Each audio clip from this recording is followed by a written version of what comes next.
విపరీతమైన స్పందన ప్రజల్లో మాత్రం, దాంట్లో ఎటువంటి సందేహం లేదు.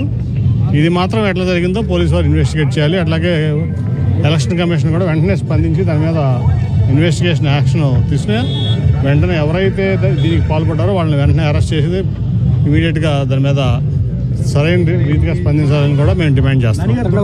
సంఘటన ఈ ఘటనలో ఎవరి ప్రమేయం ఉందని మీరు అనుకుంటారు? ఎప్పుడు కూడా మనం విజయవాడలో ఇటువంటి సంఘటన చూడాలి. మీరు ఎంపీగా ఉన్నటువంటి సందర్భాల్లో కానీ, అంటే రాజకీయాల్లో సహజంగా విమర్శలు ప్రతి విమర్శలు సహజం. నేరుగా ఒక సీఎం జగన్మోహన్ రెడ్డి మీద దాడి చేయడం, కంటెస్టెడ్ క్యాండిడేట్ మీద దాడి చేయడం అట్లా చూడాలి. లేదు, అది మటుకి చాలా తప్పు. ఎవరు చేసినా కానీ తప్పు. ఎవరు చేశారు ఏంటి అనేది మాత్రం పోలీసులు వెంటనే ఇన్వెస్టిగేట్ చేసి ప్రాపర్గా చెప్పాలి. నాకు తెలిసి అయితే ఇది ప్రతిపక్షాలు కుట్రకోణంగా నేను చూస్తున్నాను. సరే, అంటే ఇప్పుడు రోజు రోజుకు పెరుగుతున్న ఆధారంతో ఈ యాత్రను ఏదే విధంగా కుట్రలతోటి అడ్డుకోవాలనే ఈ ఉద్దేశంతో ఈ దాడికి పాల్పడినట్టుగా భావిస్తున్నారు. చూడండి, ప్రజాస్పందన చూసిన తర్వాత జగన్మోహన్ రెడ్డి గారు మీ అధికారంలోకి రాకుండా ఎవరు ఆపలేరు. సో ఎవరైనా కుట్రలు చేసినా ఇవాళ జగన్మోహన్ రెడ్డి గారు ఇంత ముందు కంటే కూడా ఎక్కువ సీట్లతో మళ్ళీ ప్రభుత్వాన్ని ఫామ్ చేయబోతున్నారు. దాంట్లో ఎటువంటి సందేహం లేదు. కాబట్టి ఇటువంటి కుట్రలు, ఇటువంటి కుటీల రాజకీయాలు ఇవన్నీ కూడా ఆపితే మంచిదని చెప్పి నేను అందరికీ, ఎవరైతే ప్రతిపక్షాలు ఉన్నారో వాళ్ళందరికీ కూడా నేను మనవి చేస్తాను. ఇప్పుడు మీరు ఏమైనా ఎన్నికల కమిషన్కి చేయాలి తప్పకుండా. ఫస్ట్ పోలీస్ ఇన్వెస్టిగేషన్ ఇమీడియట్ జరగాలి. అది ఎందుకంటే నాకు ఫస్ట్ ఒక టప్ అని సౌండ్ వినపడింది. నేను 30 సెకండ్ 40 సెకండ్ తర్వాత సీఎం గారు చేయి పెట్టుకుని కింద తోలడం చూశాను. నేను ఇంకా ఇదైంది అనుకుంటే ఈ లోపు దెబ్బ వెళ్ళి పక్కనే వెల్లంపల్లి గారికి కూడా కంటికి చాలా తీవ్రమైన గాయం అయింది. ఇవాళ ఇది చాలా తీవ్రమైన పరిణామం, మామూలు పరిణామం అట్లాగే ఉంది కదా. ఇప్పుడు నేను అనుకుంటా ఏంటంటే, ఇప్పుడు వివేకానంద స్కూల్ ఉంది పక్కన, టార్గెటెడ్గా చేయకపోతే అది జరగదు. అది కంపల్సరీ ఏదో కుట్ర ఉంది దీంట్లో.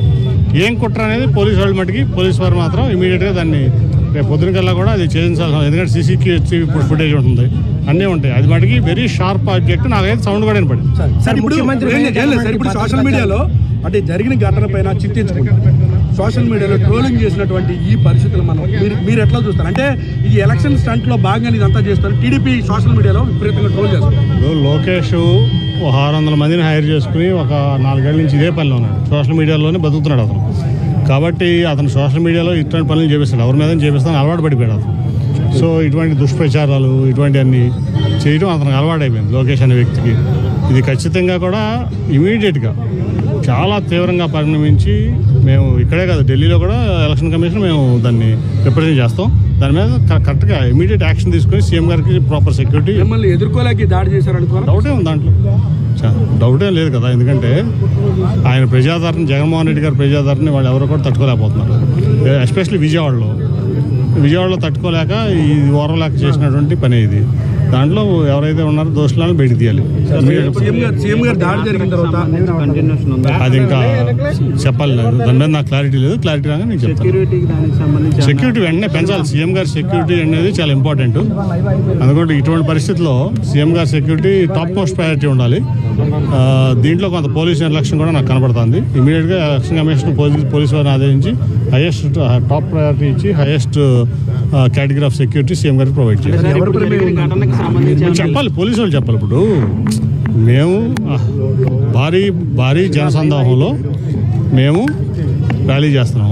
దాదాపు వారధి నుంచి దాదాపు ఒక 7-8 కిలోమీటర్స్ రావడానికి ముఖ్యమంత్రి గారికి 4.5 hours పట్టింది. అంత జనసందోహం ఉంది. ఆ జనసందోహం సడన్గా నాకు సౌండ్ వినపడింది. నేను ఏమంటే చూస్తే నేను సీఎంగా తలపట్టుకుని కిందకి కొంచెం తోలుతున్నట్టు అనిపించింది. ఏంటని చూస్తే ఇది జరిగింది. తర్వాత వెల్లంపల్లి గారికి కూడా దెబ్బతింది. ఇది ఎవరు చేశారనేది ఇమీడియట్గా పోలీసు వాళ్ళు బయట పెట్టాల్సిన అవసరం, బాధ్యత పోలీసు వాళ్ళు. చాలా కట్ అయింది. మీరు కూడా చూసుంటారు గాయం. చాలా కట్ అయింది. పాపం ఆయన చాలా విలువలాడిపోయాడు ఆ దెబ్బకి.